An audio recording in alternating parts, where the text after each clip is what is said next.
Nouvel épisode d'une affaire qui fait scandale. Dimanche, la police brésilienne a perquisitionné les locaux du comité olympique irlandais à Rio, avec une découverte, un lot de billets non utilisés pour les Jeux. Cette enquête avait déjà conduit à l'arrestation de Patrick Hickey, l'un des plus hauts dirigeants du CIO, accusé de trafic de billets. Une affaire qui s'ajoute à une longue liste, parmi la plus rocambolesque, celle impliquant 4 nageurs américains. Après une soirée arrosée, ils se disaient victimes d'une agression. En réalité, ils ont vandalisé une station-service avant de s'en prendre à un agent de sécurité. Faux braquage, vrai scandale. Ryan Lochte, la star de la natation américaine, elle aussi impliquée, a dû s'excuser publiquement.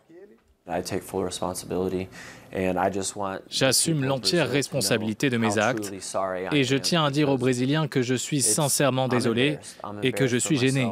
Gêné pour moi-même, pour ma famille et pour mon pays. J'étais très saoul et c'était... Je suis humain, j'ai fait une erreur. Pas très esprit olympique, comme les sifflets qui ont accompagné Renaud Lavilloni sur le podium du saut à la perche. Le Français, médaillé d'argent, s'est effondré en larmes. Il s'est dit avoir été humilié.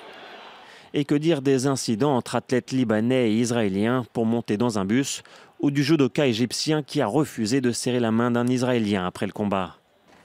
Un bilan lourd, marqué par d'autres polémiques autour du dopage.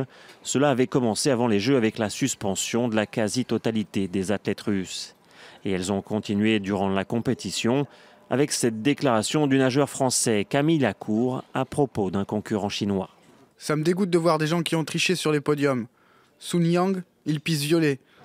Et puis, en dehors des stades, qui se sont souvent retrouvés à moitié vides, les Jeux ont aussi été marqués par des problèmes de sécurité et de transport. Les 28e Olympiades de l'ère moderne resteront dans les mémoires comme une édition chaotique.